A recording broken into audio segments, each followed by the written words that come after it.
Welcome to Skanda TV. Victory Venkatesh హీరోగా మాటల మాంత్రికుడు త్రివిక్రమ్ శ్రీనివాస్ తెరకెక్కించే సినిమాను ఇటీవల ప్రారంభించిన విషయం తెలిసిందే. అయితే చిరు మూవీలో కూడా వెంకీ నటిస్తుండటంతో ఈ సినిమా సెట్స్ పైకి రావడానికి టైం పట్టింది. చిరుతో కలిసి నటిస్తున్న మనశంకర వరప్రసాద్ గారి మూవీ సంక్రాంతికి రిలీజ్ కానుంది.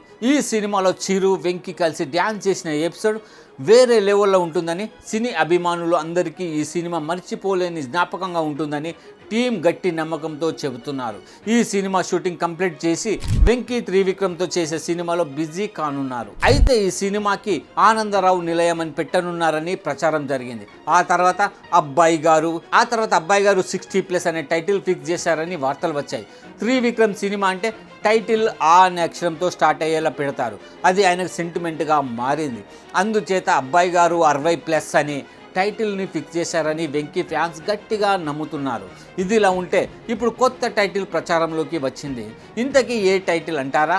బంధుమిత్రుల అభినందనలతో ఈ టైటిల్నే కన్ఫర్మ్ చేయాలని మేకర్స్ భావిస్తున్నట్లు సమాచారం. వెంకీ అంటే ఫ్యామిలీ చిత్రాల కథానాయకుడు అనే పేరున్న విషయం తెలిసిందే. అందుకనే ఈ టైటిల్ని ఫిక్స్ చేశారని వార్తలు వస్తున్నాయి.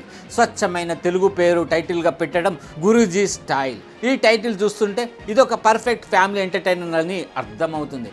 వెంకటేష్కు ఇలాంటి కుటుంబ కథా చిత్రాలు వెన్నతో పెట్టిన విద్య. బంధుమిత్రుల అభినందనలతో అనే టైటిల్ వెంకీకి కరెక్ట్గా సెట్ అవుతుంది. అందుకే ఈ టైటిల్ నిజమే కావచ్చు అనిపిస్తుంది. మరోవైపు త్రివిక్రమ్ తన సెంటిమెంట్ని బ్రేక్ చేసి టైటిల్ పెడతారా అనే డౌట్ కూడా వినిపిస్తుంది. చూడాలి మరి ఏం జరుగుతుందో.